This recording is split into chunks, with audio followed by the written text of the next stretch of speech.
பெரியவர்களே, அனைவருக்கும் அன்பு வணக்கம்.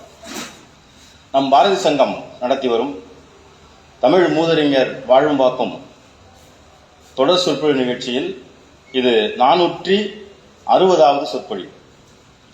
இதில் நம்மிடையே 30 கூட்டங்கள் இதுவரை பேசியிருக்கிற இந்த பாரதி சங்கத்தினுடைய தமிழ் மூதறிஞர் வாழும் வாக்கும் என்ற நிகழ்வின் தூண்களில் ஒன்றான மதிப்பிற்குரிய முனைவர் சண்முக செல்வகணபதி ஐயா அவர்கள் பேச வந்திருக்கிறார்கள். அவர்களை வருக வருக என்று அன்போடு வரவேற்கின்றேன். அதற்கு முன்பாக அண்மையிலே தமிழ்நாடு அரசு ஐயாவினுடைய நூல் பணிகளை பாராட்டும் விதமாகவும் மேற்கொண்டு அவருடைய பதிப்பு தொடர்பாகவும் நூல்கள் எழுதுவதற்கு தொடர்பாகவும் உறுதுணையாக இருப்பதற்காக ஒரு நல்ல தொகையை சொல்லலாம் 2 லட்சம் கொடுத்து அவரை கௌரவப்படுத்தியிருக்கிறார்கள். ஏனென்றால் ஏன் கொடுத்து கௌரவப்படுத்தி என்று சொன்னால் கொடுப்பது போதுமா போதாதா என்பதல்ல, கொடுப்பதன் மூலம் அவரை கௌரவப்படுத்தி இருக்கிறார்கள். பணம் கொடுப்பதுதான் விருது என்பது என்னுடைய கருத்து. அந்த வகையில விருது கொடுத்ததாக நான் அதை கருதுகிறேன். அப்படி நினைக்கும் பொழுது என்ன விருது என்று கேட்கும் பொழுது அது விருது அல்ல, பணம் நூலுக்காக நூல் பதிப்புக்காக கொடுத்தார்கள் என்று.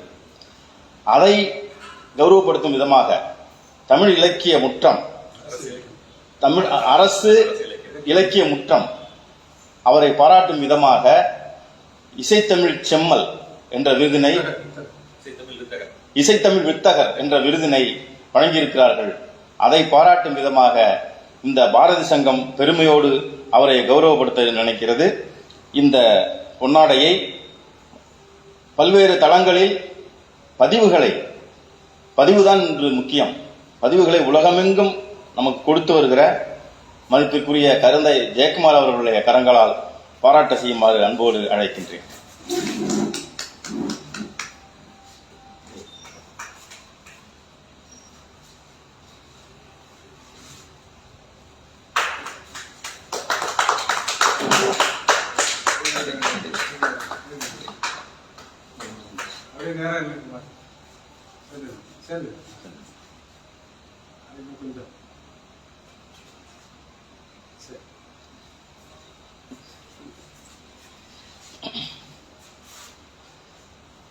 இன்று 460வது சொற்பொழிவாக நாடக காவலர் மதுரை திருமாறன் அவர்களை பற்றி பேச வந்திருக்கிறார்கள். அவர்களை பேச வருமாறு அன்போடு அழைக்கின்றேன்.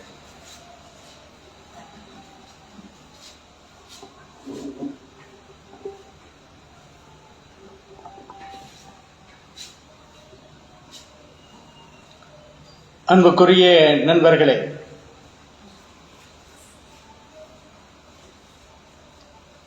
தஞ்சாவூர் பாரதி சங்கத்தின் சார்பில் நடைபெற்று வரும்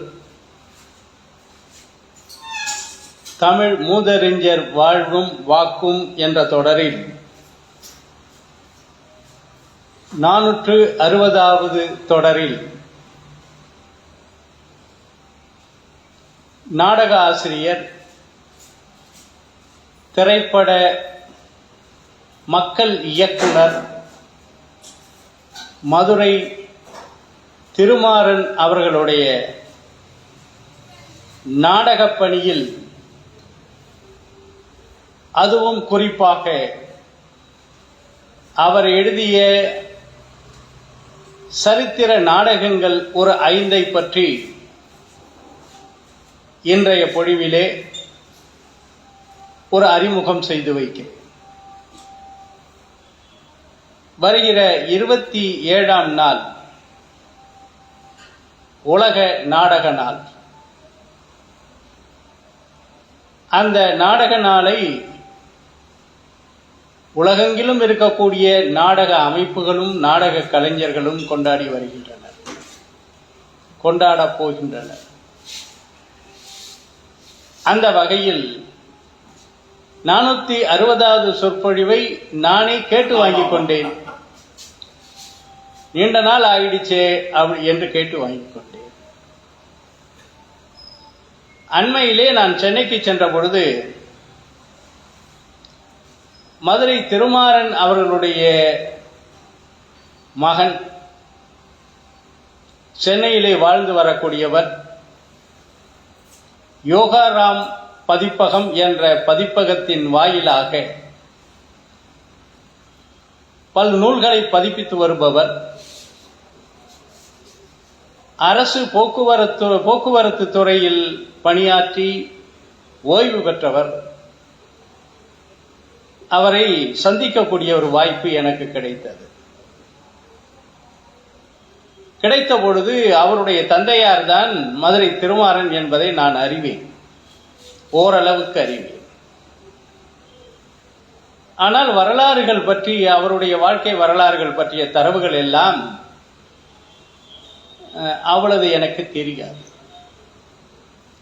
சரி, சரியான ஒருவர் கிடைத்த பொழுது விட்டுவிடக்கூடாது என்ற நிலையில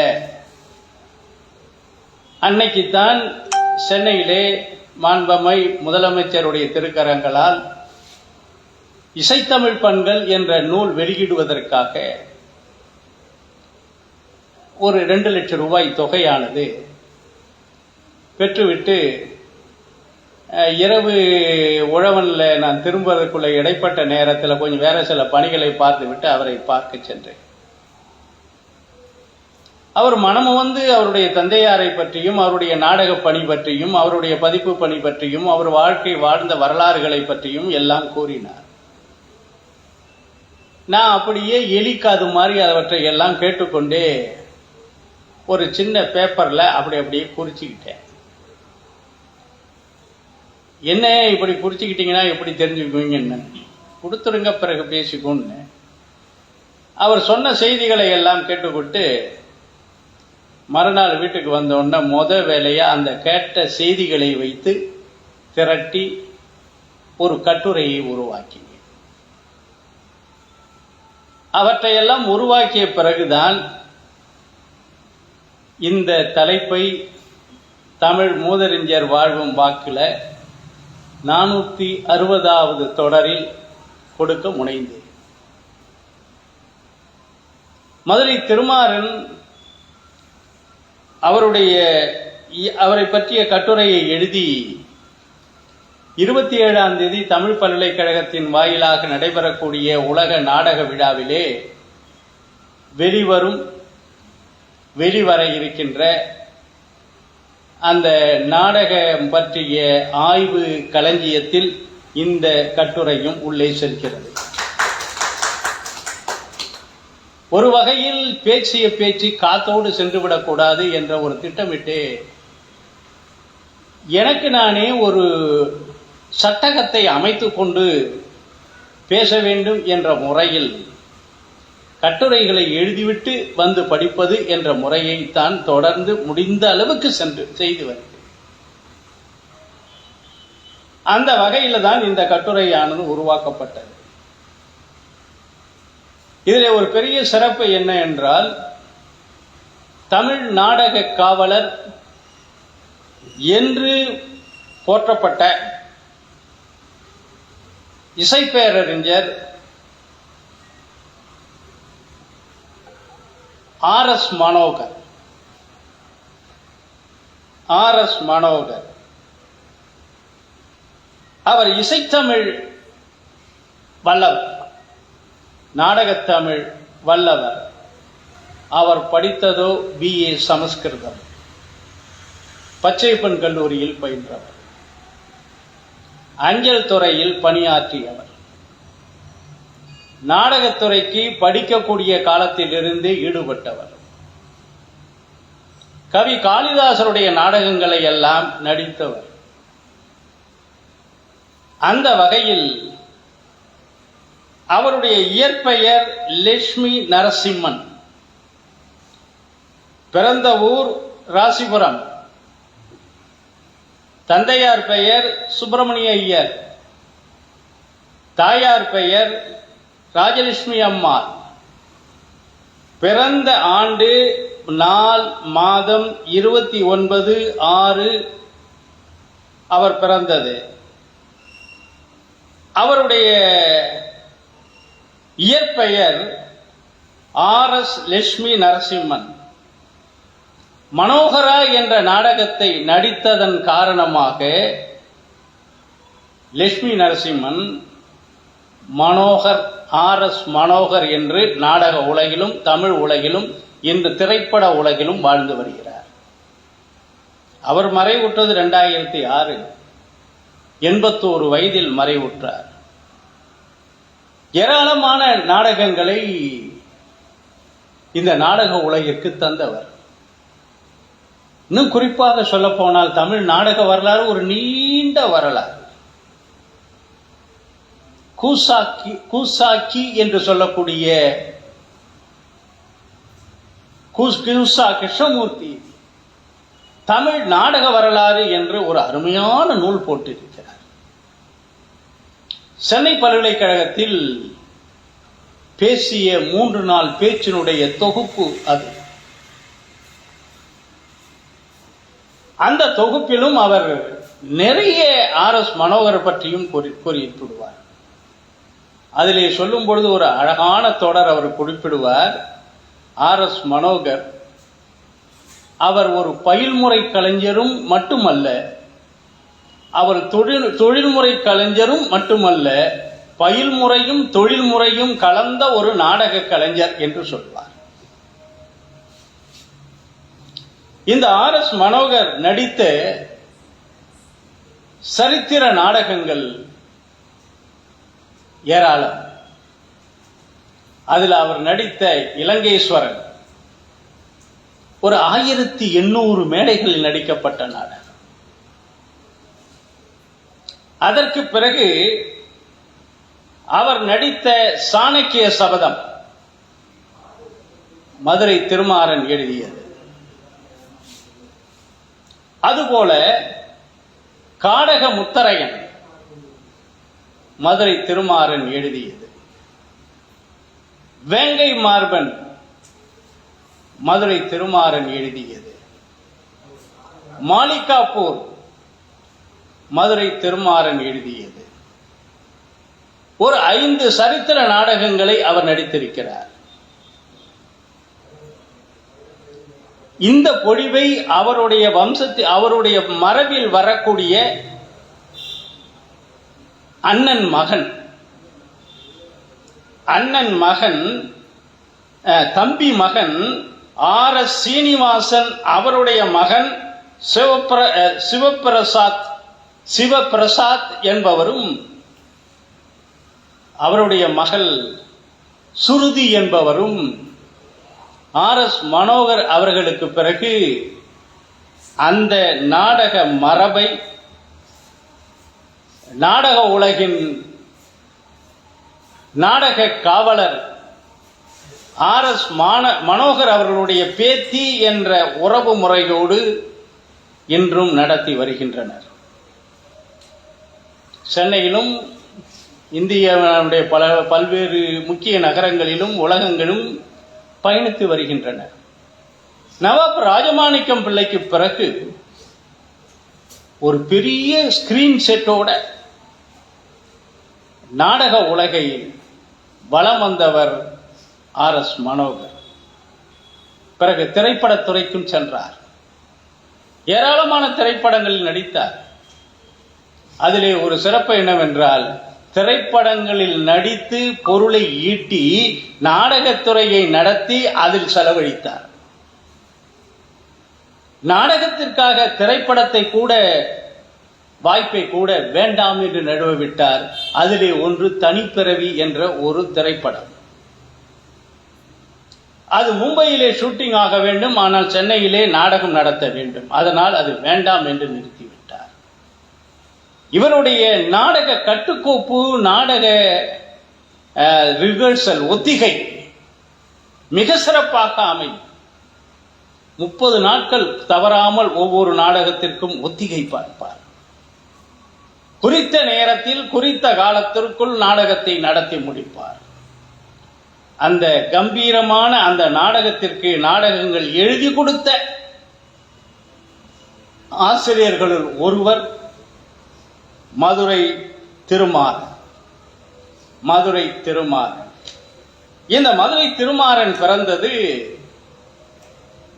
திருப்பத்தூருக்கு, நம்ம மதுரைக்கு செல்லக்கூடிய வழியில் இருக்கக்கூடிய திருக்கோட்டியூர், இன்னைக்கு திருக்கோஷ்டியூர் என்று சொல்லக்கூடிய ஒரு தலம். மிக சிறப்பான ஒரு வைணவ தலம்.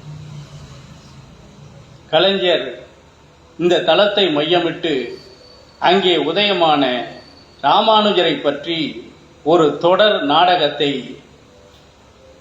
நமது டிவியில நம்ம வாரம் பார்க்கக்கூடிய நிலையில ஒன்று நடந்தது.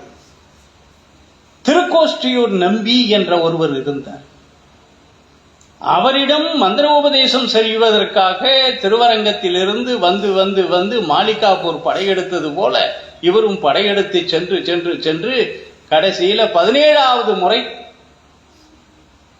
அந்த திருக்கோஷ்டியூர் நம்பியிடம் மந்திர உபதேசம் பெற்றார் ராமானுஜர். அப்பொழுது குரு சொன்ன ஒரு வார்த்தை, கட்டளை, இதை யாருக்கும் நீ சொல்லக்கூடாது. சொன்னால் உனக்கு நரகம் வரும், நரகத்திற்கு நீ செல்வாய் என்று சொன்னவுடன் எதை பற்றியும் கவலைப்படாமல் விடுவிடு விடு என்ற அந்த கோபுரத்தின் மீது ஏறி அந்த மந்திர உபதேசத்தை எல்லோரையும் கூட்டி எல்லோருக்கும் சொன்னார்.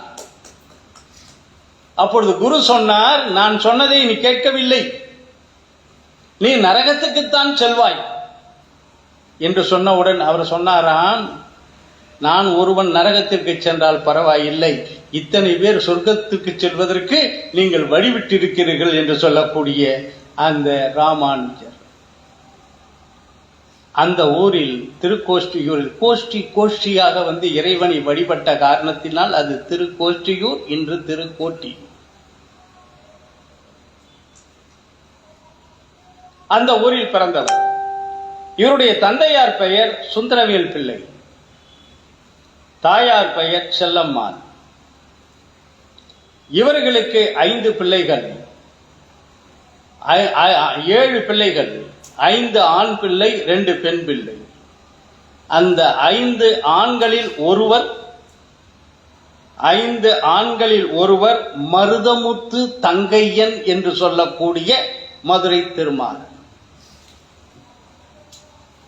மருதமுத்து தங்கையன், லட்சுமி நாராயணன் மனோகர் என்று அழைக்கப்பட்டது போல மருதமுத்து தங்கையன் தொடக்க கல்வியை தன்னுடைய ஊரிலே படித்தார். உயர்நிலை பள்ளியை மதுரையில் படிக்க சென்றார். மதுரையில் படிக்கும் பொழுது படிப்பை நிறைவு பெறாமலேயே நாடகங்களை எழுதி கொண்டு சென்னைக்கு சென்றார்.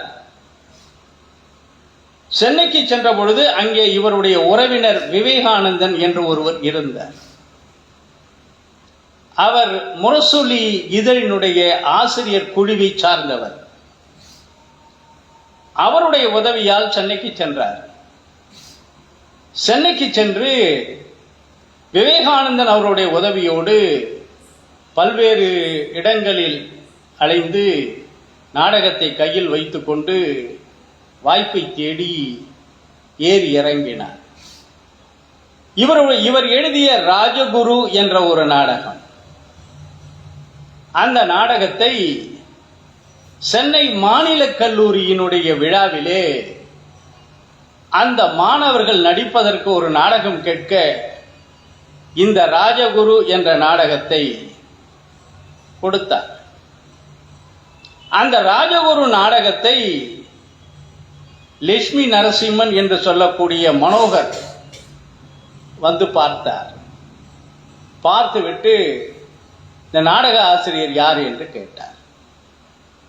அவரை அறிமுகப்படுத்தி வைத்தார்கள். அறிமுகப்படுத்தப்பட்டவுடன் மிக சிறப்பாக எழுதியிருக்கிறாய், இதை நாங்கள் எடுக்கலாமா என்று கேட்டார். இது போன்ற வாய்ப்புக்குத்தானே அவர் காத்திருந்தார். எடுக்கலாம் என்று சொன்னார். அந்த நாடகம்தான் ராஜகுரு என்ற பெயரில் அரங்கேற்றம் பெற்ற அந்த நாடகம்தான் RS மனோகர் அவர்களால் சாணக்கிய சபதம் என்ற பெயரில் வெளிவந்து திருக்கோஷ்டியூர் மருதமுத்து தங்கையனை மதுரை திருமாறனாக ஆக்கியதோடு நாடக ஆசிரியராக வளர்த்தது. இதிலே இவருடைய வளர்ச்சிக்கு இன்னொருவர் மிகப்பெரிய காரணமாக அமைந்தார். அவர் யார் என்றால் கவியரசு கண்ணதாசன். இளமை காலத்து நண்பர்கள். கண்ணதாசன் நடத்திய தென்றல், கண்ணதாசன், இனமுழக்கம் போன்ற இதழ்களில் இதழ் ஆசிரியர்களில் ஒருவராக மதுரை திருமாறன் நுழைந்தார். அந்த அடிப்படையில் அவர் எழுதிய ஒரு வரலாற்று நாவல், அதுதான் இந்த வசந்த மண்டபம் என்ற இந்த நாவல். இது அந்த இதழ்களிலே தொடர்ந்து வந்த நாவல். ஒரு சரித்திர நாவல் இது. ஒரு காலத்தில் வாழ்ந்த ஒரு இனத்தாருடைய வரலாறை கூறக்கூடிய நாவல் இது. அதோடு இவர் தொடர்ந்து இது போன்ற நாடகங்களை எழுத வேண்டிய வாய்ப்பை RS மனோகரும் உருவாக்கினார். அந்த வகையில் அவர் அடுத்த ஒரு நாடகம் ஒன்று எழுதினார், வேங்கை மார்பன் என்று சொல்லக்கூடிய இந்த நாடகம். மிக சிறப்பான ஒரு நாடகம். பிறகு இந்த நாடகங்களை பற்றி நாம் பார்ப்போம். இதற்கு பிறகு அவர் காடக முத்தரையன் என்ற ஒரு நாடகத்தை எழுதினார். காடக முத்தரையன் என்ற நாடகம். பிறகு நம்ம சொல்வோமே, பலமுறை தொடர்ந்து சென்றால் மாலிகாப்பூர் படையெடுத்தது போல என்று, அந்த மாலிகாப்பூரை பற்றி ஒரு நாடகத்தை எழுதினார். பிறகு பாரத கதையில் வரக்கூடிய துரோணாச்சாரியாரை மையமிட்டு துரோணர் என்ற ஒரு வரலாற்று நாடகத்தை எழுதினார். இந்த நாடகங்கள் எல்லாம் RS மனோகர் அவர்களால் நாடக உலகில் வலம் வந்து அலங்கரித்து நாடக மேடையை செழிக்க வைத்த நாடகம். இதிலே முதல் நாடகமாக இருக்கக்கூடிய சாணக்கிய சபதம், ராஜகுரு என்ற பெயரில் அமைந்த சாணக்கிய சபதம். அந்த சாணக்கிய சபதம் மௌரிய பேரரசு தோன்றிய வரலாற்றை தொடர்புபட்ட ஒரு நாடகம். நந்த வம்சத்தை அழித்து மௌரிய வம்சத்தை செழிக்க வைத்த சந்திரகுப்தனை அரச பீடத்தில் ஏற்றிய சாணக்கியன் கொண்ட சபதத்தை கூறக்கூடிய ஒரு நாடகம். இந்த நாடகத்தை எழுதி கொண்டுதான் திருக்கோஷ்டியிலிருந்து சென்னைக்கு சென்றார். ஆனால் இந்த கதை அமைப்பை அன்றைய காலம் ஏற்றுக்கொள்ளவில்லை. அதை துணிந்து எடுத்துக்கொண்டார் RS மனோகர். அந்த சாணக்கியனுடைய சபதத்தை அவிழ்ந்த குடுமியை அவிழ்த்து விட்டு சந்திரகுப்தனை மேடையிலேயே அரியணையில் ஏற்றிய பிறகுதான் முடிவது என்ற நிலையில் அவர் கொண்ட சபதம் அருமையான ஒரு நாடகம். கிமு 325 நடந்த வரலாறு.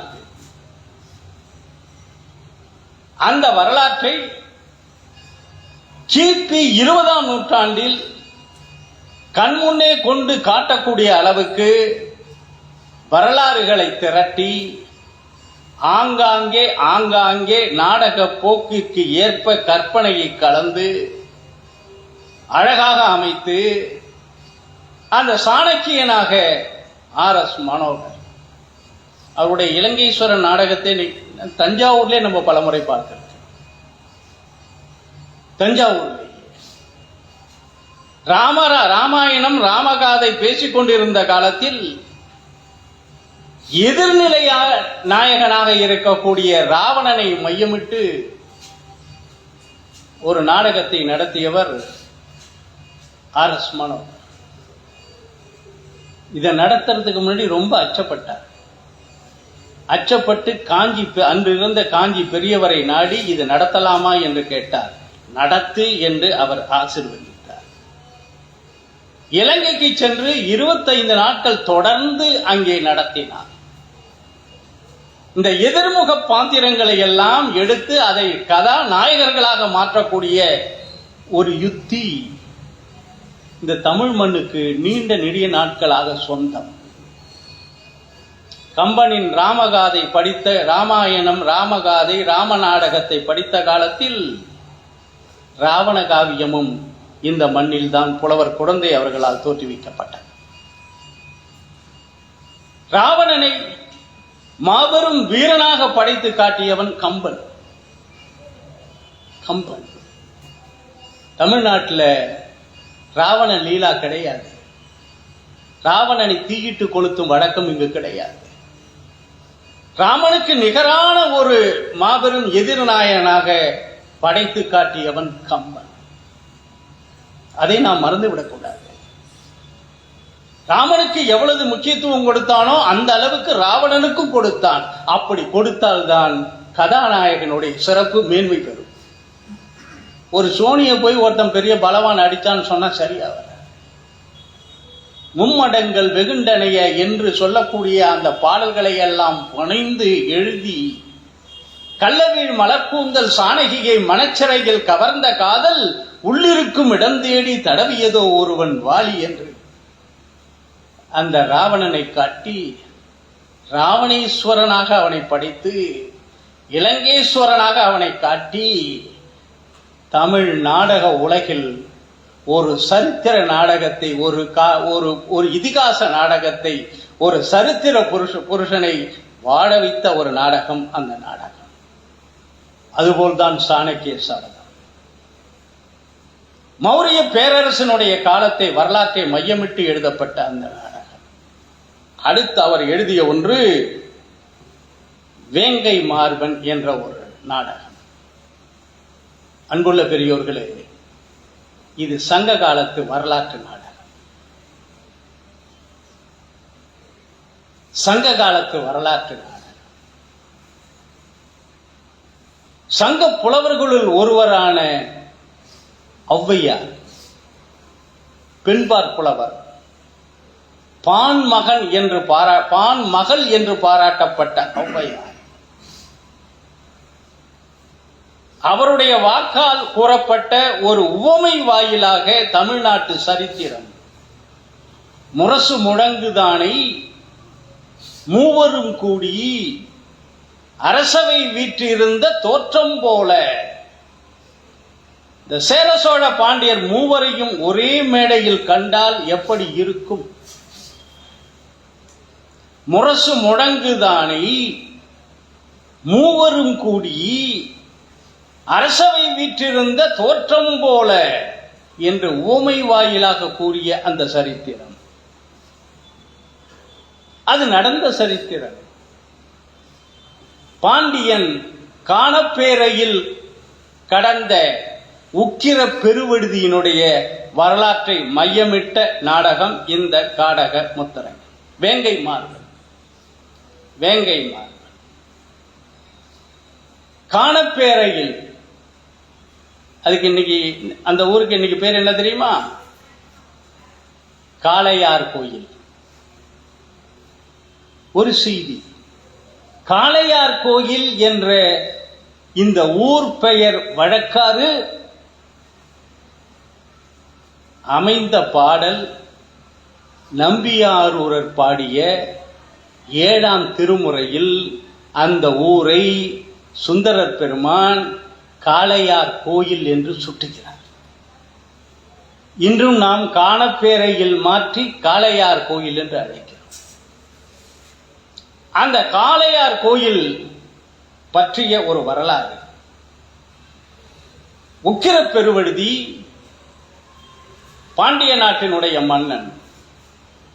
அவனுடைய எதிரி காணப்பேரியிலை ஆண்ட வேங்கை மார்பன் என்ற ஒரு குறுநில மன்னன்.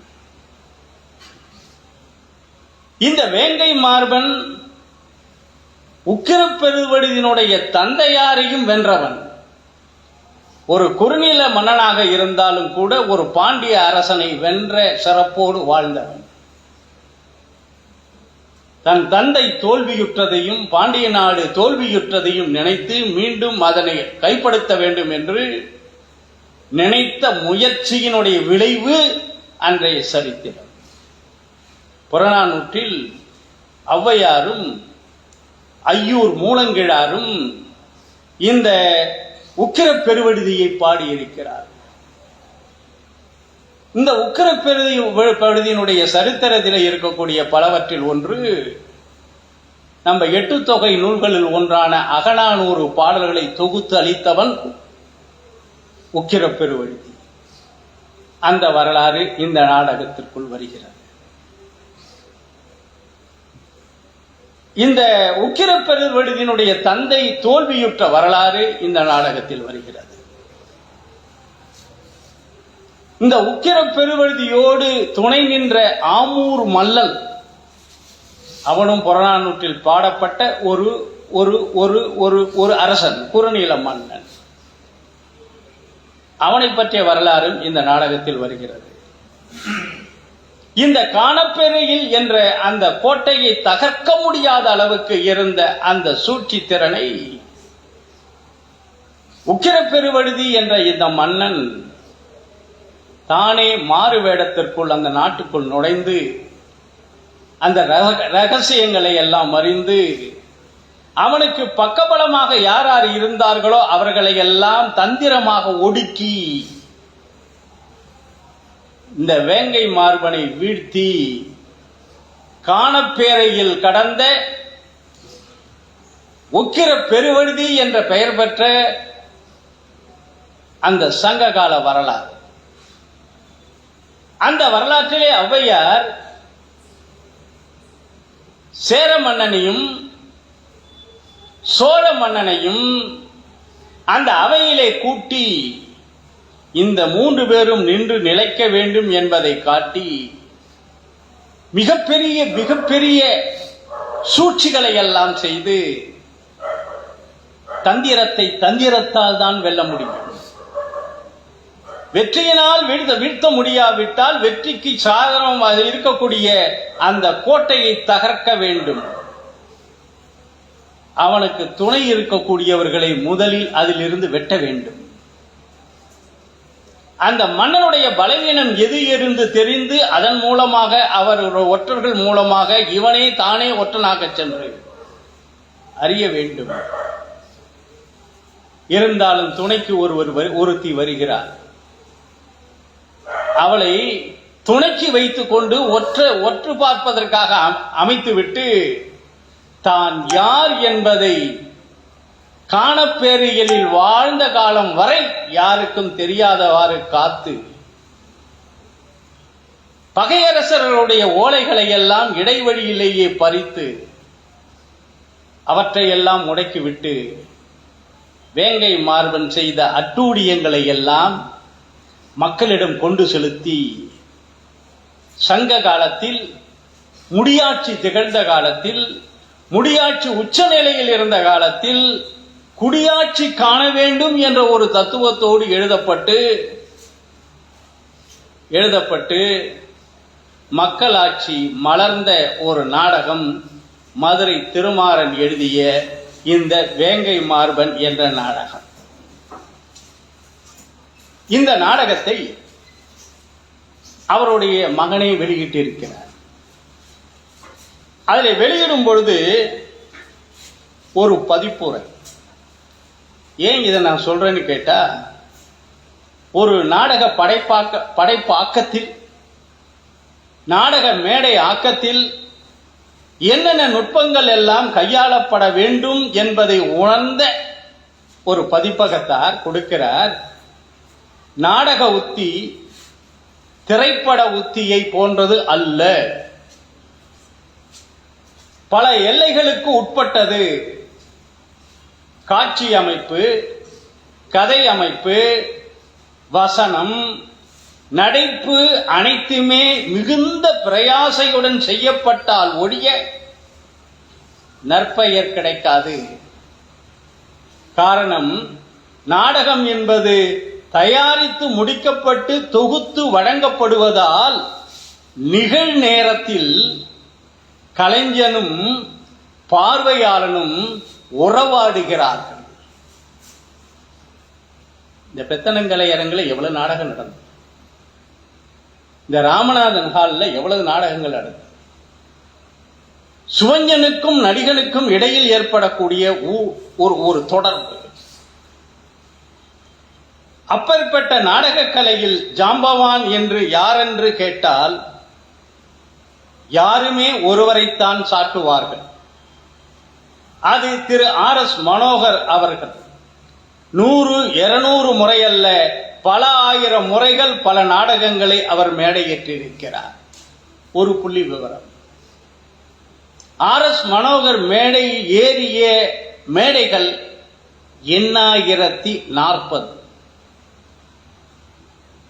8040. அதிலே 6000 மேடைகள் குறைவில்லாமல் நடந்தது மதுரை திருமாறனுடைய நாடகங்கள். ஒரு 1500 மேடைகளுக்கு குறைவில்லாமல் நடந்தது இலங்கேஸ்வரன் நாடகங்கள். அதில் பல நாடகங்கள் அமரர் திரு மதுரை திருமாறன் எழுதியவை. துரோணர், சாணக்கியன், வேங்கை மார்பன் ஆகிய சரித்திர புராண நாடகங்களை காட்டும் இன்னும் சில நாடகங்கள் உண்டு. சந்தனச்சிலை, கோடீஸ்வர குடும்பம் என்ற சமூக நாடகங்களையும் அவர் படைத்துள்ளார். அவர் புலமைக்கு கோடீஸ்வரர் குடும்பம் என்ற சமூக நாடகமே சான்றாகும் என்று இவர் காட்டியதோடு, ஆசிரியர் மதுரை திருமாறன் தான் எழுதிய வேங்கை மார்பன் என்ற நாடகத்திற்கு ஒரு உரையை வழங்கியிருக்கிறார். ஒரு உரை, அதிலே அவர் சொல்லக்கூடிய ஒரு கருத்து, அதைத்தான் இந்த கட்டுரையிலுடைய முகப்பு பகுதியில் நான் கொடுத்திருக்கிறேன். என்ன தெரியுமா? வாழ்க்கை என்பது தகவலாக சொல்லப்படுவதுதான். வாழ்க்கை என்பது தகவலாக சொல்லப்படுவதுதான். நான் பிறந்தேன், இன்ன தேதி, இன்ன மாதம் என்று எனக்கு தகவலாக சொல்லப்பட்டது. நான் இறந்தேன் என்று யாரோ எப்போதோ என் வாழ்வின் முடிவை தகவலாகத்தான் சொல்லப் போகிறார்கள். உயிரின் ஆரம்பத்துக்கும் முடிவுக்கும் இடைப்பட்ட என் வாழ்க்கை என்பதும் தகவலாகத்தான் இருக்க போகிறது. இந்த திரைப்படத்தை இயக்கினார், இந்த காட்சி, இந்த வசனம், இந்த கதையை எழுதினார் என்று என்னை பற்றி சொல்லப்பட போகும் எத்தனையோ தகவல்களில் வேங்கை மார்பன் என்ற இந்த நாடகத்தையும் நான் எழுதினேன் என்று நினைவு கூறப்படுவதை நான் பெருமையாக கருதுகிறேன். காரணம், துரோணர், சாணக்கியன் போன்ற நாடகங்களில் புராண சரித்திர ஆதாரங்களை கொண்டு சிறிதே கற்பனை கலந்து எழுதினேன். அதன் ஆதார சுருதி, அடிப்படை நாதம் புராணங்களிலும் சரித்திரத்திலும் இருந்தது. ஆனால் வேங்கை மார்பன் அப்படிப்பட்டது அல்ல. சரித்திரத்தை பின்னணியாக கையாண்டிருக்கிறான். என் கற்பனையும் நான் சொல்ல வந்த கருத்துமே பிரதானமாய் பிரதிபலிக்கப்பட்டிருக்கிறது. என் ஆளுமையும் என் மனதின் அகத்தோற்றத்தையும் இந்த நாடகம் பிரதிபலிப்பதாய் கருதுவதால் தான் வேங்கை மார்பன் மிகவும் நேசித்தது என் வந்தனத்துக்குரிய வாசக பெருமக்கள் முன் நான் சமர்ப்பிக்கிறேன் என்று சொல்லிவிட்டு சொல்கிறார், வேங்கை மார்பன் எதிர்காலத்திற்கு நான் விட்டுச் செல்லும் ஒரு தகவல். வேங்கை மார்பன் எதிர்காலத்திற்கு நான் விட்டுச் செல்லும் ஒரு தகவல். என் வாழ்க்கை நினைவு கூறப்படும் பொழுது மருதமுத்து என்ற இந்த மதுரை திருமாறன் வேங்கை மார்பனை எழுதினான் என்று அறியப்படுமானால் அதுவே என் ஆத்மாவை சாந்தி அடைய வைக்கும். வாழ்ந்த வாழ்க்கை நிறைவானதாய் என்னை கருத வைக்கும். நன்றி என்று ஆசிரியர் எழுதுகிறார். ஏன் இவற்றை சொல்கிறேன் என்று சொன்னால், 45 வயதுக்குள் மறைந்தவர்,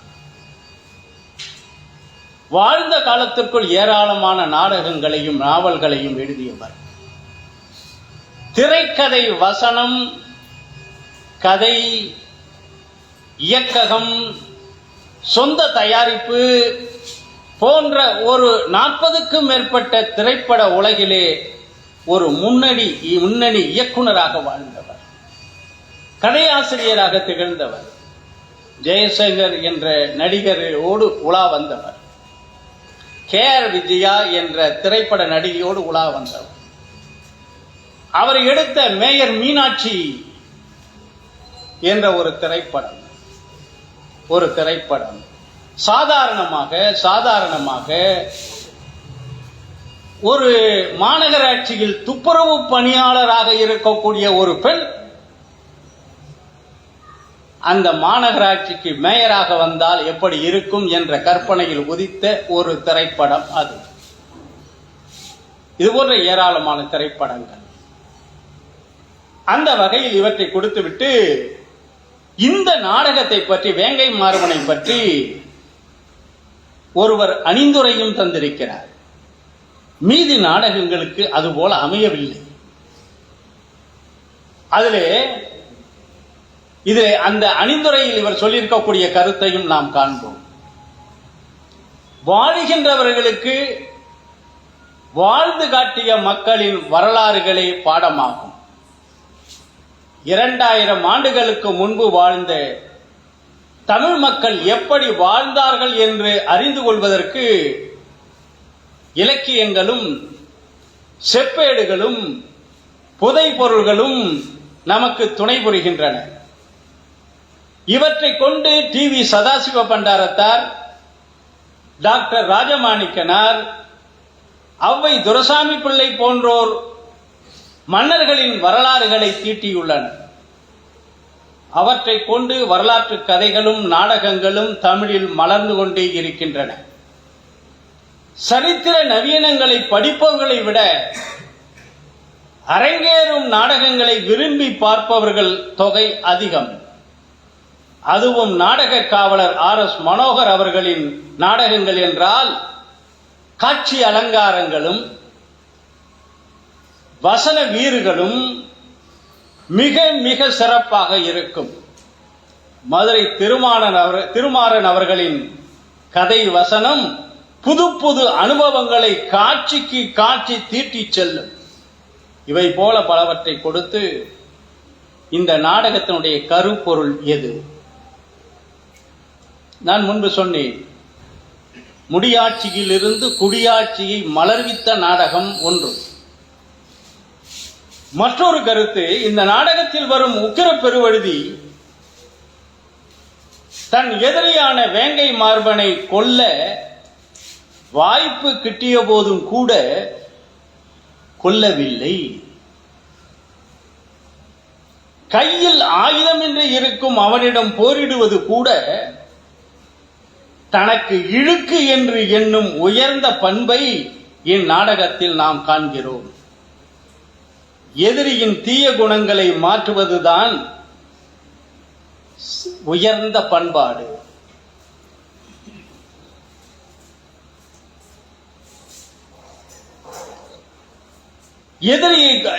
எதிரியை கொள்வது அல்ல என்று மக்கள் உணர வேண்டும்.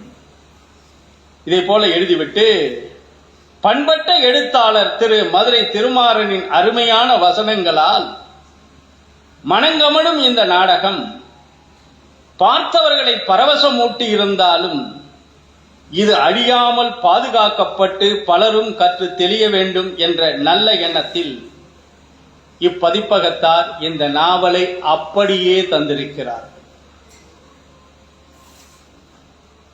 இந்த நடையோட்டத்தை பார்த்தால், நாடக நடையோட்டத்தை பார்த்தால், வசனத்தை பார்த்தால், அடுத்து அடுத்து அடுத்து அடுத்து வைக்கக்கூடிய அந்த வைப்பு முறையை பார்த்தால், படிக்கும் பொழுது கீழே வைத்துவிட விடாமல் இந்த நூல் நம்மை கட்டி போடுகிறது. என்ன சொல்றேன்? இந்த நாடக நூல் நம்மை கீழே வைக்க விடாமல் கட்டி போடுகிறது. அப்பொழுது நாடக காட்சி எப்படி இருந்திருக்கும்?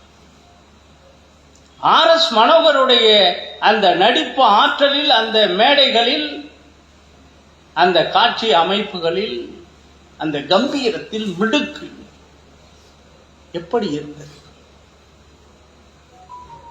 என்ன பாவமோ இந்த நாடகத்தை அவர் நடித்து நான் பார்க்கவில்லை.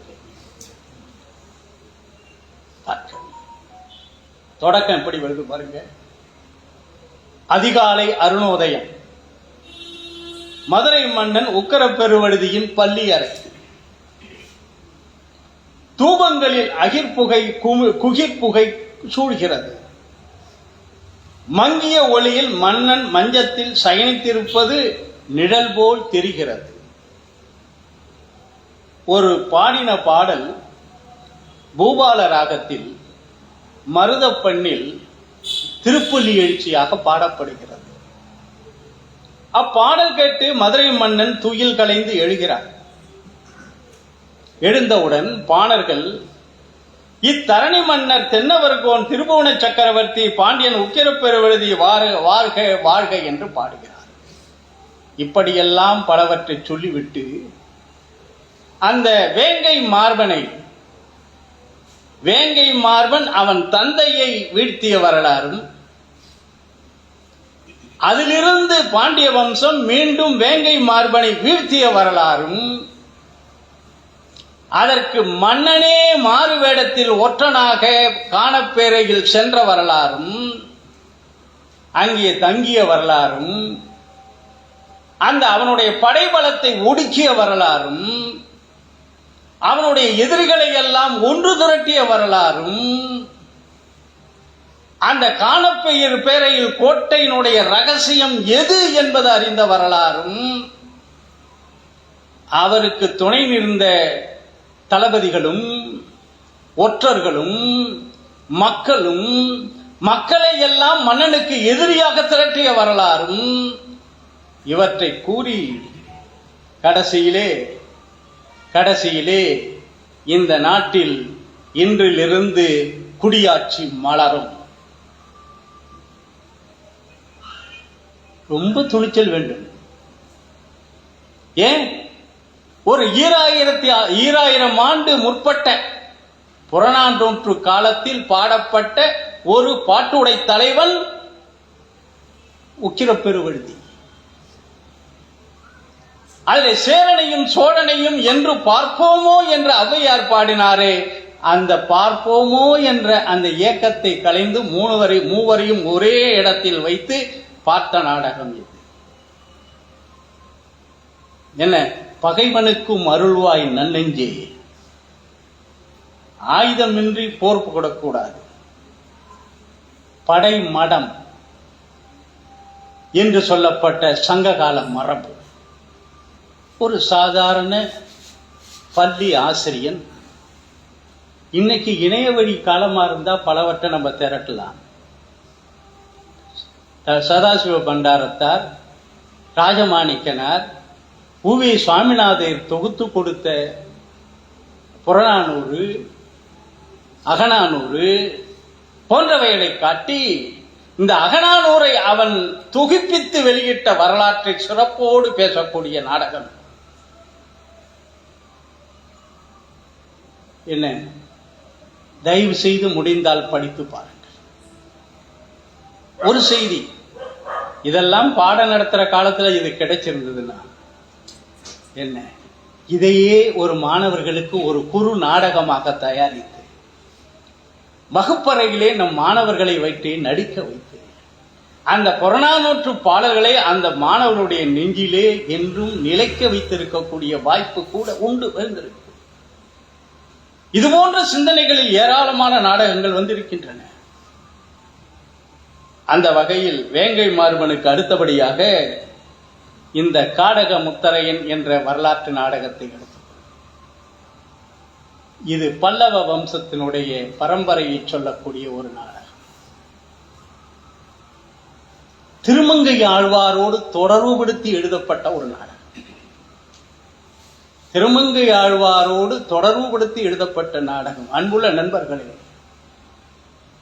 இந்த சோழ நாடு திருமங்கை ஆழ்வாராக நீங்கள் ஆழ்வாராக ஏற்றுக்கொண்டாலும் சரி, ஏற்றுக்கொள்ளாவிட்டாலும் சரி, அவன் ஒரு தமிழ் புலவன். அவன் ஒரு தமிழ் புலவன். அவன் பாடிய பெரிய திருமொழி 1016 பாசுரங்கள் இருக்கின்றன. ஆளிநாடன், ஆளிநாடன் மங்கையாக ஒரு மங்கையினால் ஆழ்வாராக மாற்றப்பட்டவன். அவன் வாழ்ந்த ஊர் இன்னைக்கும் பூம்புகாருக்கும் பக்கத்துல இருக்கு.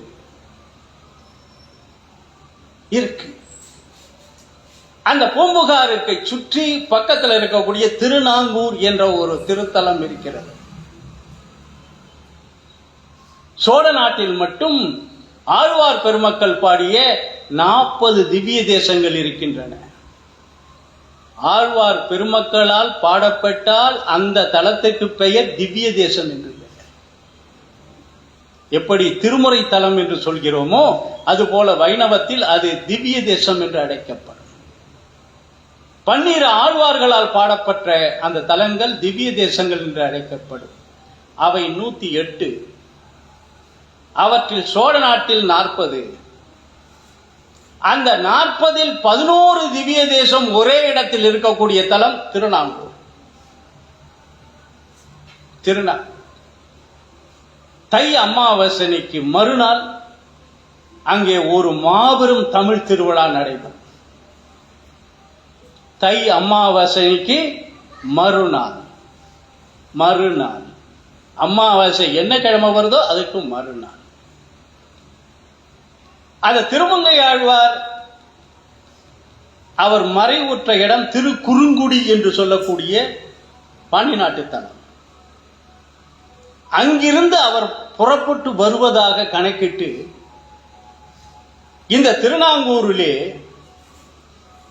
அங்கு இருக்கக்கூடிய ஒரு பெரிய திவ்ய தேசத்தினுடைய வாசல்ல திருமங்கை ஆழ்வார், ஆளிநாடன்,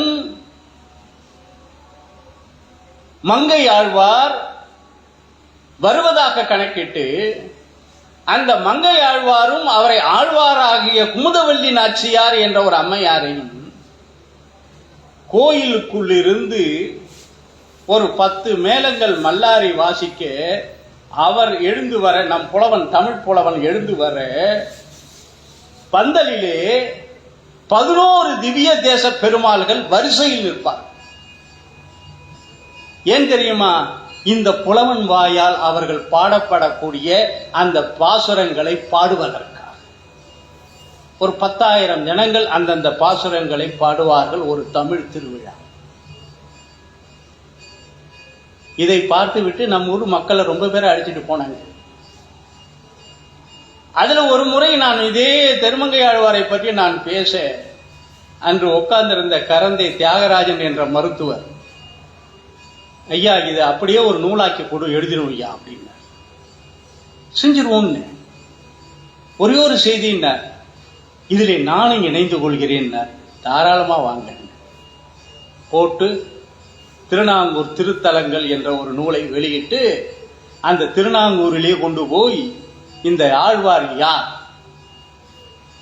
என்று காட்டினோம். அந்த ஆழ்வாரால் ஒரு பல்லவ பேரரசு மன்னனை தேர்ந்தெடுத்த வரலாற்றை மையமிட்ட கொண்டது இந்த காடக முத்தரையன் என்ற இந்த நாடகம். பரமேஸ்வர வல்லன் என்ற ஒரு பல்லவ மன்னன் அந்த பல்லவ மன்னனுடைய இறப்பிற்கு பிறகு ஒரு 6 மாத காலம் பல்லவ நாட்டில் மன்னர் இல்லாத காலம். இது வரலாற்றில் பதிவாகியிருக்கிறது.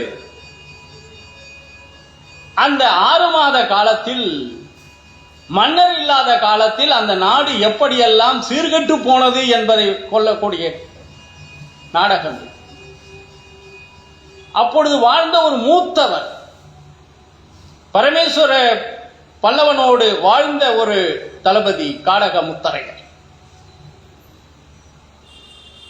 பல்லவ வம்சத்திற்கு அடுத்த ஒரு மன்னனை தெரிவு செய்வதற்காக மேற்கொண்ட முயற்சிகளை பற்றி கூறக்கூடிய ஒரு வரலாற்று நாடகம் இந்த காடக முத்தரையன் என்ற நாடகம். இதற்கு பல்லவர் கால செப்பேடுகள், பட்டயங்கள், கல்வெட்டுக்கள், பல்வேறு தலங்களில் இருக்கக்கூடிய செப்பேட்டு பதிவுகள், இவைகளை துணை கொண்டு ராசமாணிக்கனார் எழுதிய பல்லவர் வரலாறு, சதாசிவ பண்டாரத்தார் கூறிய வரலாறுகளை எல்லாம் மையமிட்டு பள்ளி படிப்பை கூட நிறைவு பெறாத ஒரு திருமாறன் பல்லவ வம்சத்து சரித்திரத்தை அந்த மன்னனை கொண்டு வந்து நேரில் காட்டுகிறார். அவன்தான் 2ஆம் நந்திவர்மன். 2ஆம் நந்திவர்மன் பல்லவ வம்சத்திற்கு நேரடியாக இருந்த ஒரு மன்னன், ஒரு இளவரசன். அவன் அந்த அரியணையில் ஏறக்கூடாது என்று தடுத்தவர் காடகமுத்தரையர். ஏனென்றால் ஒழுக்கம் இல்லாதவன். புரியுதா? அவன் அந்த பீடத்தில் ஏறினால் நாடு கெட்டுவிடும்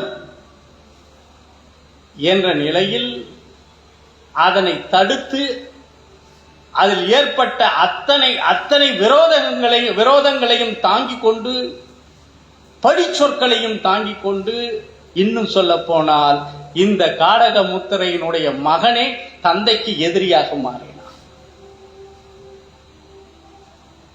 புரிகிறதா? தந்தைக்கு எதிரியாக மாறியதோடு அல்லாமல் இந்த பல்லவர்களுக்கு எதிரிகளான பாண்டியரிடம் போய் சரணடைந்து இந்த பல்லவர்களை வீழ்த்த திட்டமிட்டார்.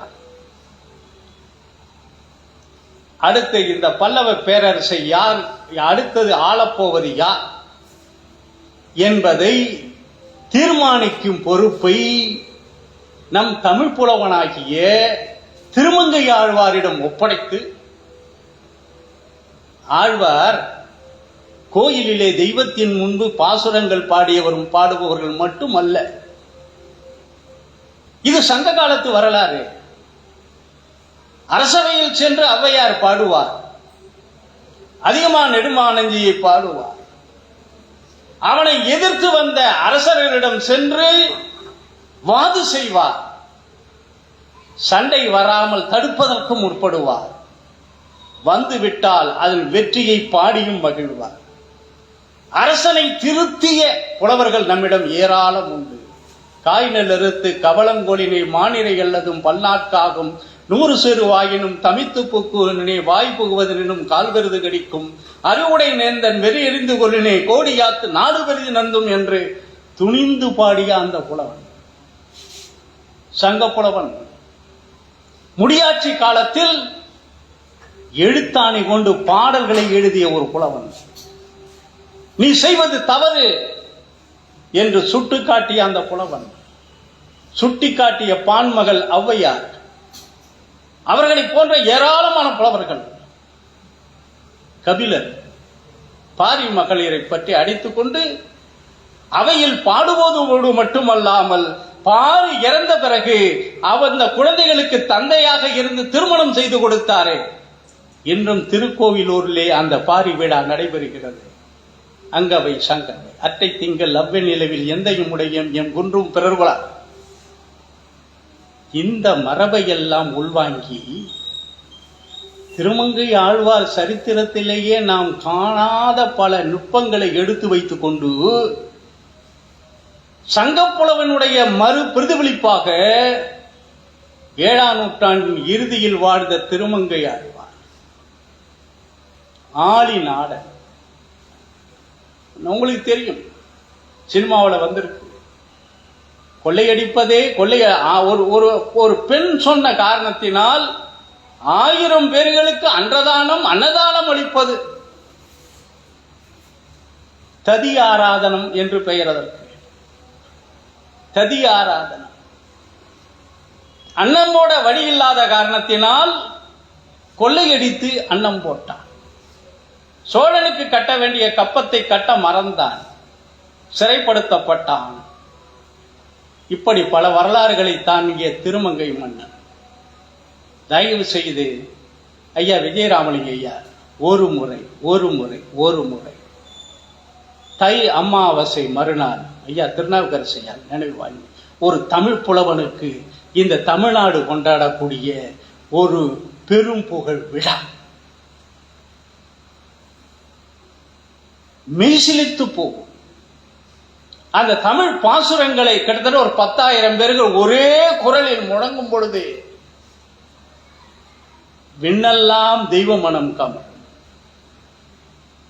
11 பெருமாள்கள் இரவிலே தங்க கருட வாகனத்தில் எழுந்தருளி திருமங்கை ஆழ்வாருக்கு நற்பேறு தரக்கூடிய விழா. அந்த திருமங்கை ஆழ்வாரை போற்றி பாடக்கூடிய மணவாள மாமுனிகளுடைய விழாவும் சேர்த்து நடைபெறும். அங்கே நான் நல்ல ஐயா மாதிரி திருநீர் அணிந்து கொண்டு அங்கே பேசுவேன்.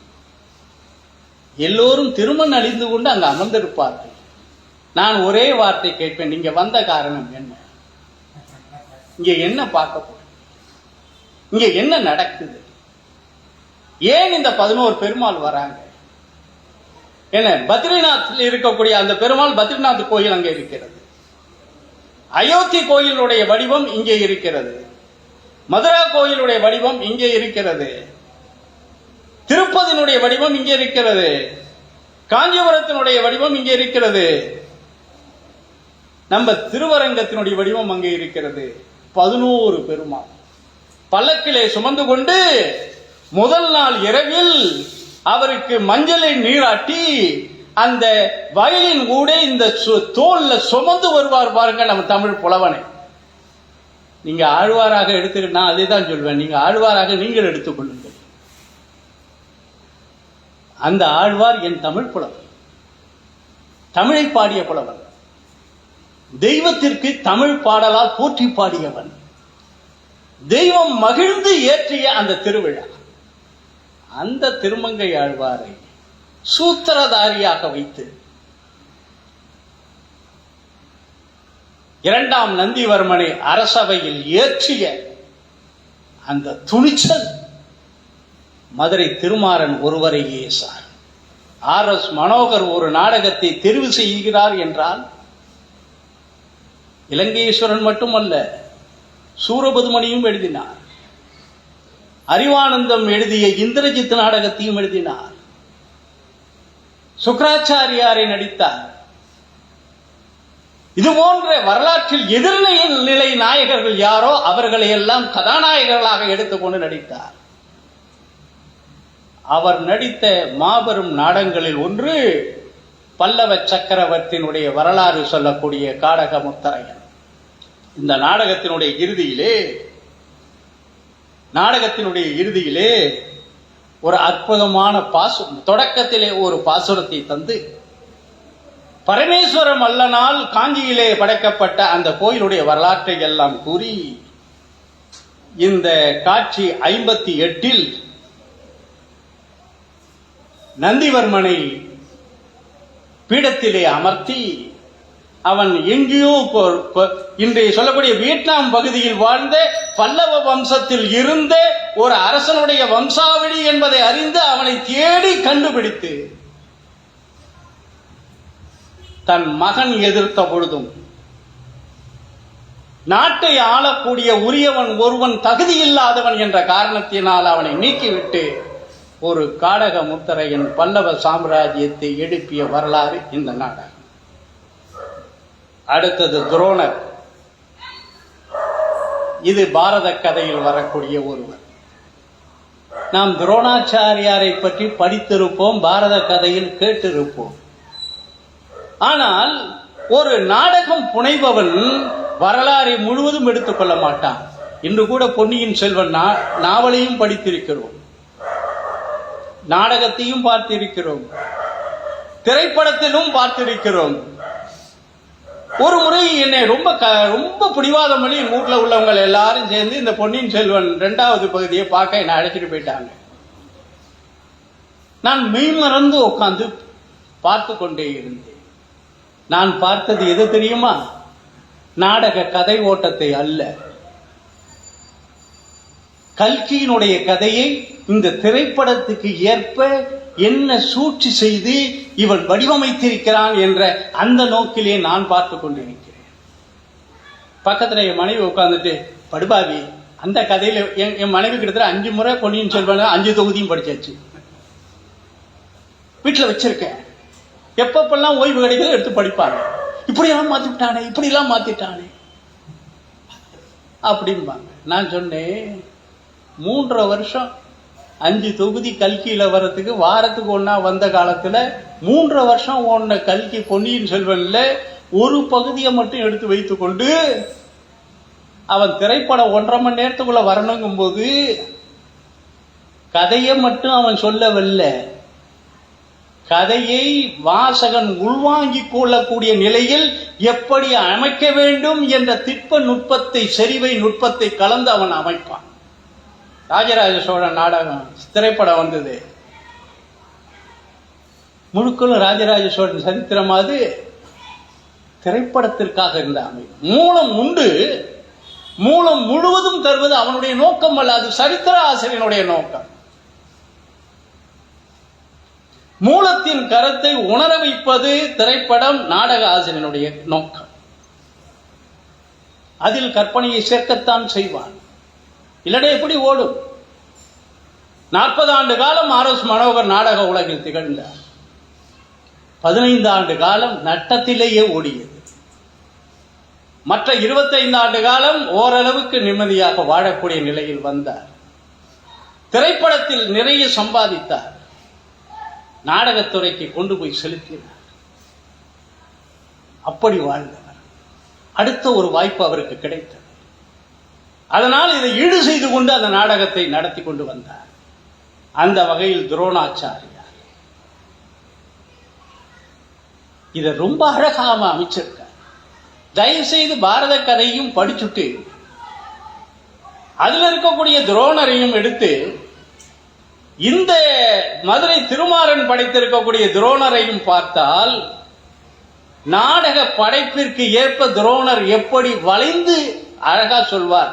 நாணலை போல கதையை வளைத்து நாடகத்திற்கு ஏற்ப அமைப்பவன் தான் நாடக ஆசிரியர் என்று சொல்வார். முருங்கை மாதிரி நின்னா முறிஞ்சிட்டு விழுந்துடும். அந்த வகையில் இந்த துரோணர் அந்தணர் சத்திரிய வம்சத்தினுடைய வில்வித்தை கற்றுக் கொடுக்கக்கூடிய குரு. அந்த கதையை அப்படியே கொஞ்சமா சொல்லி முடிச்சோங்க. சத்திரிய வம்சத்தில் ரெண்டு அரச குடும்பத்திற்கு, பாண்டவர்களுக்கும் கௌரவர்களுக்கும் குரு 2 பேரும் பங்காளிகள். பங்காளிங்கிறது எதிரிங்கிறது நிலைச்சது அங்கதான். என்ன, அந்த எதிரிகள் 2 பேருக்கும் குரு இவரு. யார் அவரு? அந்தணர். வில்வித்தை கற்றுக் கொடுப்பவன் அல்ல. இவரிடம் வில்வித்தை கற்றுக்கொள்ள ஒரு வீரன் வருகிறான். அவனுக்கு நீ சத்திரியன் அல்ல, உனக்கு வில்வித்தை கற்றுத்தர மாட்டேன் என்று விட்டு விடுகிறார். அவன் என்ன பண்ணா, இவருடைய படத்தை ஒரு ஓவியமாக வரைந்து தன்னுடைய வீட்டிலே வைத்துக் கொண்டு அவரையே மானசீக குருவாக வைத்துக் கொண்டு வில்வித்தை பயிற்சி செய்கிறார். ஒரு வில்வித்தை போட்டியில் அவன் வருவதை பார்த்த உடனே கேட்கிறார், உன்னுடைய குரு யார் என்று கேட்கிறார். ஐயா, நீங்கள் தான் என் குரு, உனக்கு தான் கற்றுத்தர மாட்டேன்னு சொல்லிவிட்டேனே என்று கேட்டார். உங்களுடைய படத்தை ஓவியமாக வரைந்து வைத்துக் கொண்டு அவர் மூலமாக நான் செய்து வருகிறேன் என்கிறார். நீ குரு காணிக்கை தரவில்லையே. ஆமாம், காணிக்கை தருகிறாயா? தருகிறேன். எதை கேட்டாலும் தருவியா? தருவேன். மிக மிக உயர்ந்த பொருளை நான் கேட்பேன், தருவியா? தருவேன். அப்படியென்றால் உன் கட்டை விரலை கொடு. அவன்தான் ஏகலைவன். வில்வித்தைக்கு முக்கியமாக இருக்கக்கூடிய கட்ட விரலை காணிக்கையாக பெற்றவர். இதை பற்றி நான் முன்பே ஒரு முறை இங்கே பேசியிருக்கிறேன்.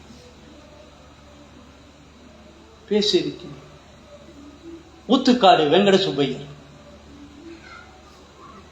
இந்த கும்பகோணம் போற வழியில ஊத்துக்காடுன்னு ஒரு ஊர். தியாகராஜரை போல வாழ்ந்தார். தியாகராஜரை போல அவர் ராமபக்தி, இவர் கிருஷ்ண பக்தியில் பாடியவர். ஏராளமான தமிழ் கீர்த்தனைகள் பாடியவர். ஒருவர் சொல்வார், இவர் தமிழில் கீர்த்தனைகள் பாடியதால் தான் இவர் அப்படியே இருந்து விட்டார் என்பார். தாயே யசோதா இந்த நாயர் குலத்துதித்த என்ற ஏராளமான பாடல், மாடு மேய்க்கும் கண்ணா, இவை போன்ற ஏராளமான பாடல். இவரிடம் கீர்த்தனை கற்றுக்கொள்ள வேண்டும் என்று ஒரு மன்னார்குடியை சார்ந்த ஒரு நாதஸ்வரக்காரர் வருகிறார். அவர், நான் யாருக்கும் கற்றுக் கொடுப்பதில்லை, கிருஷ்ண பக்தியோடு சரி. இவர் மறைவிலே இருந்து அவர் கிருஷ்ணனை பாடுவதை எல்லாம் கேட்டுக்கொண்டு தான் மனப்பாடம் செய்து கொண்டு வருகிறார். ஒரு முறை ஒரு கோயில் விழாவிலே அந்த நாதஸ்வரக்காரர் இவருடைய கீர்த்தனையை வாசிக்கிறார். கேட்ட ஊத்துக்காடு வெங்கட சுப்பையர் கேட்டார், இது யாருடைய பாட்டுன்னு. ஐயா, உங்களுடைய பாட்டு. இன்னைக்குன்னா இணையம் இருக்கு, புலனம் இருக்கு, பதிவு இருக்கு, எல்லாம் இருக்கு. அன்னைக்கு ஒரு குரு வீட்டுல ஒரு கீர்த்தனையை கத்துக்கிறதுக்கு 3 மாசம் 4 மாசம் வேணா அவரை கேளுங்க.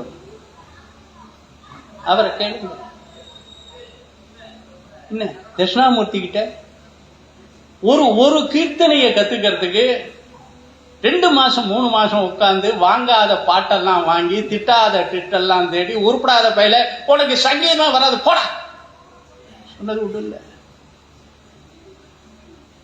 அப்படி விரட்டிய காலங்கள், சங்கீதம் கற்பித்த காலங்கள் இது. இவர் காலத்தில் நான் சொல்வது ஊத்துக்காடு வெங்கட சுப்பையர் காலம். யாருக்கும் கற்றுக் கொடுக்காத காலம். கேட்டாராம், நீ யாரிடம் இருந்து கற்றுக்கொண்டாய்? உங்கள் கீர்த்தனையை காதில் வாங்கி கற்றுக்கொண்டேன். நாளையிலிருந்து என் கீர்த்தனை நீ வாசிக்க கூடாதுன்னு சொன்னார் என்று சொல்லி, நல்ல வேலையாக நீ நாதஸ்வரமே வாசிக்காதே என்று அந்த ஏகலைவனை போல ஆணையிடாமல் விட்டாரே என்று இதே மேடையில் நான் பேசினேன். அதையும் நூலில் பதிவாக்கி இருக்கிறேன். அந்த துரோணர், இந்த துரோணரை கொல்வதற்காகவே விதிவசத்தால் உருவாக்கப்பட்ட ஒருவன், யாராலும் வெல்லப்படாத ஒரு ஆசா. இந்த முன்னுரையில் நான் படிச்சு காட்டுறேன், இதுல காட்ட முடியும். யாராலையும் இவரை எவராலும் அழிக்க முடியாது. இவருக்கு மரணமே கிடையாது. ஒருவன் கேட்கிறான், பிறப்பு என்று வந்தால் இறப்பு வரும் அல்லவா? இவருக்கு மரணம் கிடையாது. ஏன்? இவரை வீழ்த்தவே முடியாது. இவரை வீழ்த்தும் சக்தி எது கேட்டார். அந்தணனுக்கும் சத்திரியனுக்கும் குருவாக இருந்த நிலையே இவரை வீழ்த்திவிடும். அதற்கு பெயர் விதி என்று பெயரிட்டார். கௌரவர்களுக்கும் பாண்டவர்களுக்கும் கற்றுக் கொடுத்து, இவருடைய மகன் அஸ்வத்தாமன் அன்போடு வளர்த்த அந்த பிள்ளை ஒரு ஏழை பிராமணன். தொடக்கத்தில் பசிக்கும் பட்டினிக்கும் கஷ்டப்பட்ட ஒரு பிராமணன், வில்வித்தை கற்பிக்கும் குருவாக வளர்ந்த அந்த நிலை, அரச வம்சத்திற்கு குருவாக இருந்த நிலை, வளர்ந்த நிலை, பாண்டவர்களுக்கும் கௌரவர்களுக்கும் கற்பித்த நிலை போன்ற பலவற்றை காட்டி இவரை கொல்வதற்காகவே வந்த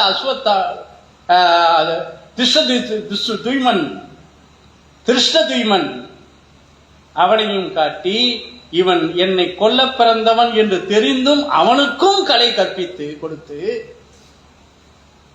வஞ்சனையாக, சூழ்ச்சியாக பீமன் அஸ்வத்தாமன் என்ற ஒரு யானையை கொன்ற செய்தியை வைத்துக்கொண்டு கிருஷ்ண பரமாத்மா அஸ்வத்தாமன் கொன்றுவிட்டோம், அஸ்வத்தாமனை கொன்றுவிட்டோம் என்று போர்க்களத்திலே பிரகடனப்படுத்த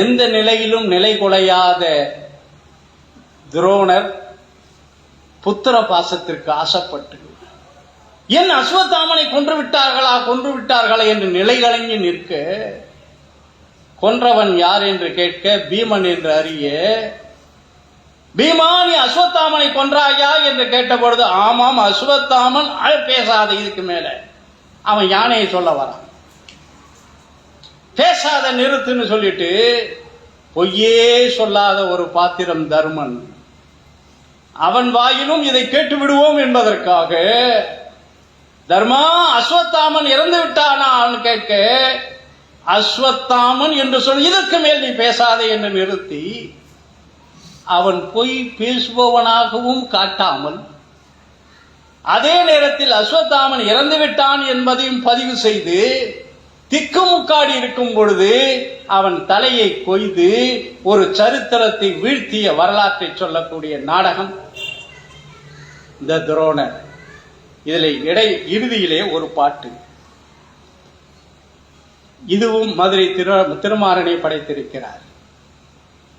வீரத்தின் இலக்கியமாய் பிறந்து வந்தான், வீரத்தின் இலக்கியமாய் பிறந்து வந்தான், வித்தைக்கு இலக்கணங்கள் வகுத்து தந்தான், பேர் பெற்ற தர்மன் பொய் சொல்ல கேட்டான், புண்பட்டான், பாசத்தால் புறப்பட்டான், ஆண்டவனே ஆணையிட்டான், அரமகனே பொய்யுரைத்தான், அருளேது உயர்வேது மண்ணிலே, அருளேது உயர்வேது மண்ணிலே, அதுதான் வளர்த்த சீடர்களே தலையை கொய்ய.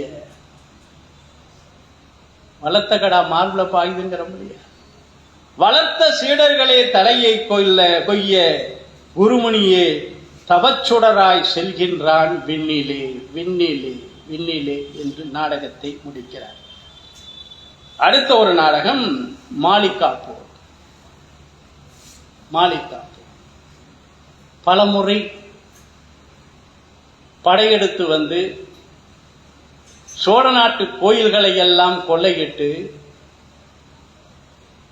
கில்ஜி வம்சத்தினுடைய அரசனுக்கு கொண்டு போய் பொருளை எல்லாம் சேர்த்த ஒரு தளபதியினுடைய வரலாறு தெரியும். ஒரு கோயில்ல 18 முறை அவன் போர் தொடுத்தான். தமிழ்நாட்டிலும் ஏராளமான கோயில்களை எல்லாம் கொள்ளையிட்டான் என்று சுந்தரபாண்டியன் தஞ்சையை வென்றான். சோழ கோட்டைகளை எல்லாம் அழித்தான். சோழர்களுடைய சுவடுகளே தெரியாமல் அழித்தான்.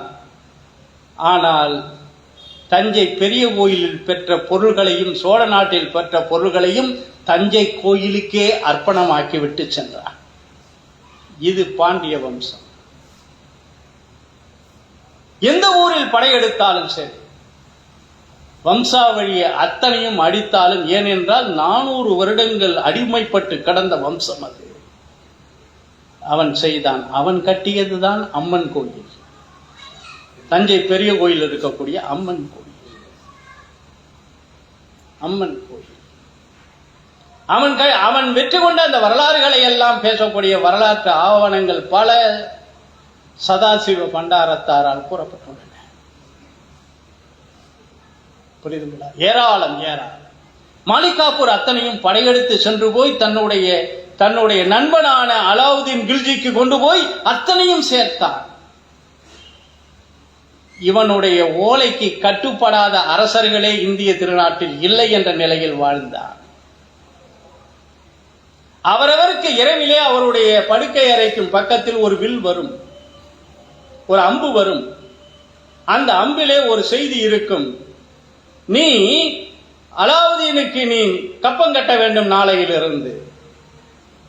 அவ்வளவுதான் செய்தி. மறுத்தால் அந்த இடம் தவிடுபடாகிவிடும், சூறை கொள்ளப்படும். இப்படி சென்ற அந்த வரலாறை மையமிட்டு நம்ம முதல்ல பார்த்தோம். சங்க காலத்து உக்கர பெருவழுதியை பார்த்தோம், வேங்கை மார்மனை பார்த்தோம், அதுபோல காடக முத்தரையரை பார்த்தோம். அதுபோல மாலிகாப்பூர் வரலாறுகளை எல்லாம் தொகுத்து எடுத்து பகுத்து அதை நாடகமாக்கி அவன் மேலும் பழிவராத நிலையில் தன்னுடைய அரசனுக்கு சிறந்த ஒரு நம்பிக்கைக்குரியவனாக வாழ்ந்தான் என்ற நிலையில் படைக்கப்பட்டது இந்த நாடகம். இவை போல 5 சரித்திர நாடகம், சந்தனச்சிலை என்ற ஒரு சமூக நாடகம், இவை போல பலவற்றை படைத்து அழியாத புகழை ஏற்றுக்கொண்ட மதுரை திருமாறன் ஒரு 50க்கும் மேற்பட்ட திரைப்படங்களில் நுழைந்து, திரைப்பட நுழைவுக்கு பிறகு நாடக பக்கம் வருவதை சற்று நிறுத்தி கொண்டார். சரித்திர நாடகங்கள் மட்டும்தான் எழுத முடியுமா என்ற நிலையில் கேட்டபொழுது சமூக நாடகங்களையும் ஓஏகே தேவர் போன்றவர்களால் நடிக்க வைத்து நாடகங்களை கையாண்டார். ஜெயசங்கர், KR விஜயா இவருடைய தலைமையில் ஏராளமான படங்களையும் எடுத்து திரைக்கதை வசனங்கள் எழுதி தாமே இயக்கி வெற்றி பெற்றவர். அப்படிப்பட்டவர் அவருடைய மகன் நேரு சென்னையிலே இருக்கிறார். அவர் வேறு யாரும் இல்லை, என் தங்கையினுடைய கணவன். என் தங்கையினுடைய, என் சித்தப்பா பிள்ளையினுடைய தங்கையினுடைய கணவன். அவருக்கு ஆதங்கம், இந்த மாதிரி வரலாறை தமிழ் உலகம் அறியவில்லையே என்று. எனக்கு ஆதங்கம், இப்படிப்பட்ட வரலாறுகளை நாம் சொல்லவில்லையே என்ற ஆதங்கம். இரண்டும் சேர்ந்து சந்தித்தது சென்னையில்.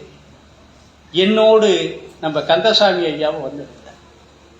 இன்னைக்கு வரேன்னு சொன்னார், வரல. அவருக்கும் இந்த நூல்களை எல்லாம் அவர் வழங்கினார். இணைய வழியாக நீங்கள் எனக்கு அனுப்புங்கள் என்று சொன்னார். தவறாமல் என்னுடைய நண்பர் ஜெயக்குமார் இருக்கிறார், செம்பியன் இருக்கிறார். எங்கள் பேச்சு காதோடு செல்வதல்ல, களத்திலே நின்று நினைப்பது. அதற்குரிய 2 தளபதிகள் எங்களிடம் இருக்கிறார், உங்களுக்கு அனுப்பி வைக்கிறேன். என் பேச்சில் நிச்சயமாக குறை இருக்காது, நான் எழுத்து வடிவிலும் தந்து விடுகிறேன் என்று சொல்லிவிட்டு RS மனோகருடைய தம்பி மகன் என்னிடம் தொலைபேசியில பேசி, எங்க சித்தப்பாவை பத்தி நீங்க பேச போறீங்களாம்ல என்று கேட்டார். நான் சொன்னேன், உங்க சித்தப்பா மட்டும் இல்ல, தமிழ் நாடக உலக காவலர். இவரை திருமாறனோடு இணைத்து பார்ப்பதற்கு முன்பே நான் அவரை பற்றி உலக திருக்குறள் பேரவையிலே பேசி பதிவு செய்திருக்கிறேன். அவருடைய நாடகங்களை தஞ்சாவூரிலே பார்த்தவன் இவன், இந்த செல்வகணன். என்ன அந்த கம்பீரமான காட்சிகளை 6 வாயை பொளந்துவிட்டு வியந்து பார்த்தவர்களில் நானும் ஒருவன். நடந்து இறந்துவிட்ட கதைகளை எல்லாம், கதை மாந்தர்களை எல்லாம் நம்மோடு உறவாட வைக்கக்கூடிய அந்த சித்தாந்தம், அந்த தெளிவு, அந்த நுட்பம் அவர்களுக்கு உண்டு. நான் கட்டபொம்மனை பார்த்திருக்கிறோமா? இல்லை, சிவாஜி மூலமாக பார்த்தோம். ராஜராஜ சோழனை பார்த்திருக்கிறோமா? அவர் மூலமாக பார்த்தோம். அப்படி வரலாற்று நாயகர்களை அவர்கள் நடிக்கும் பொழுது தன்னை எந்த அளவுக்கு பக்குவப்படுத்திக் கொண்டிருப்பார். ஒரு முறை KS கோபாலகிருஷ்ணன் இந்த தெற்கு வீதியில கிந்தனார் ஸ்டுடியோவில் தங்கியிருப்பார். அவர் ஒரு திரைப்படத்திற்கு கதை வசனம் எழுதி காவி காலமேகம் என்ற படத்திற்காக ஒரு 10 கேள்வி கேட்பதற்காக இங்கு வந்திருந்தார். அப்ப கிந்தனார், எங்க வீட்டு மாப்பிள்ள ஒருத்தருங்க, அவன் தமிழ் புலவருங்கிறாங்க, அவனை கூப்பிட்டு அனுப்பி விடுறேன், அவங்கிட்ட கேட்டு பாருங்க. என்ன கொண்டு போய் அங்க சேர்க்க, அவர் கேள்வி கேட்க, அதுக்கு தகுந்த பதில சொல்ல, அவர் என்னையும் ஒருவனாக ஏற்றுக்கொண்ட பிறகு அந்த 10 கேள்விகளை கொடுத்த பொழுது நான் கேட்டேன், சிவாஜி கணேசனை வைத்து ஏராளமாக திரைப்படம் செய்தீர்களே, உங்கள் அனுபவம் என்னென்ன? அப்படி இவ்வளவு பெரிய பொடி எடுத்தார், பொடி நிறைய போடுவார், அப்படி சரன்னு ஒரு இழுத்தார். அது சொல்ல முடியாதுப்பா. மேக்கப் போட்டுக்கிட்டு இருப்பாங்க, கதைக்கு இன்னைக்கு உரியது என்னன்னு சொல்லிக்கிட்டு இருப்பான், அவ்வளவுதான். தப்புன்னு ஏந்திருப்பார், அந்த பாத்திரம் மயமாகவே நிற்பார். அவரை நாங்கள் நேரடியாக திரைப்படத்தில் பார்த்தோம், நேரடியாக ஒரு சில இடங்களில் சந்தித்தோம். ஆனால் RS மனோகருடைய நாடக உருவத்தோடு அவரை பார்க்கிறேன். சாணக்கிய சர்வத்தில் அந்த கொடுமையை போட்டுக்கிட்டு அவர் நிற்கிற அந்த கம்பீரம் இருக்கு,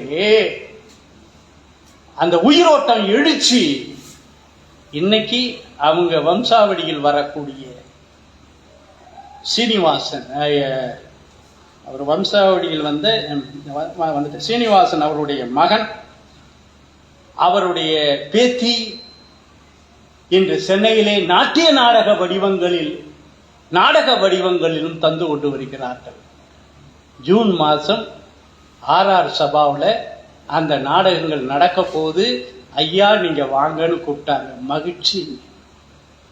அந்த வகையில் வரலாற்று நாயகர்களை நம் கண்முன்னு கொண்டு வந்து காட்டக்கூடிய நாடக ஆசிரியர்களும், திரைப்பட இயக்குநராகவும் விளங்கி, வசனகர்த்தாவாக விளங்கி, சொந்த படம் எடுத்து 4/10/1981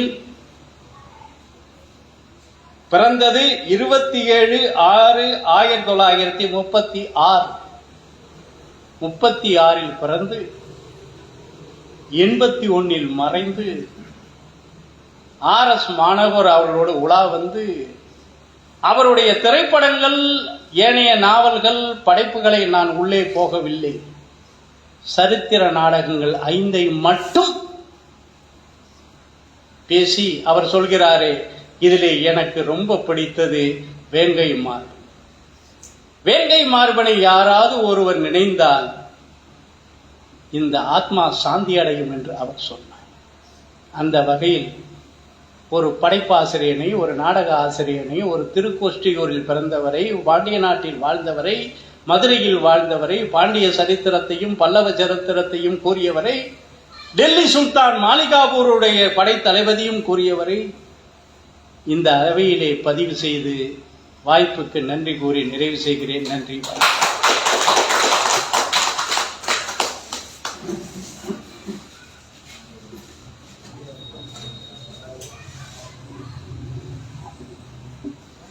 நாடக மேடையை பார்த்தது போல இருக்கிறது.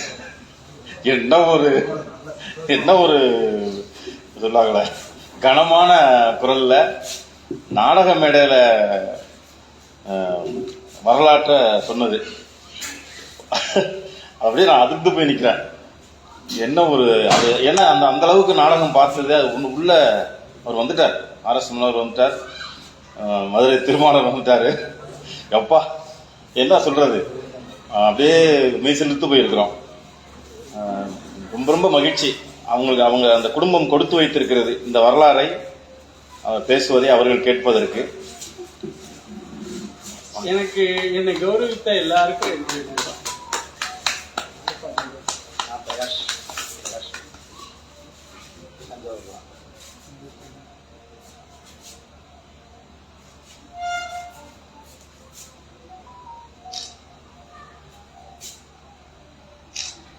சொக்கலிங்க ஐயா மகன் காவிரி திட்டா தமிழ் பாதுகாப்பு திட்டம் ஆரம்பிச்சிருக்கோம். அப்படியா? அது இப்போதான் ஃபுல்லாக தான் வந்தது. என்ன சரி, காவிரி திட்டா மட்டும் ஃபஸ்ட்டு ஸ்டார்ட் பண்ணுவோம் அப்படின்னு சொல்லிட்டு தமிழ் கூட்டமைப்பு இனிமேல் தமிழ் ரீதியாக கொஞ்சம் சாரெல்லாம் வச்சு ரெடி பண்ணுவோம். கண்டிப்பாக மதுரை இவன் மதுரையா? உங்களுடைய இதை பார்க்கும்போது எனக்கே ரொம்ப புல்லரிச்சு போயிடுச்சு. நீண்ட நாள் கழிச்சு உங்களுடைய ஸ்பீச் இப்பதான் நான் வந்து கேட்டு ரொம்ப பயிற்சி.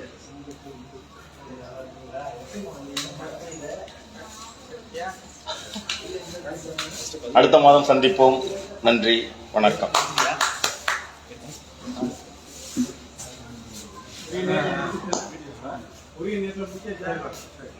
எப்போதும் உங்க நேரம் வணக்கம். இது ஆஃப் பண்ணு. இந்தா. அதாவது 9,000 ரூபா 1 லட்ச ரூபா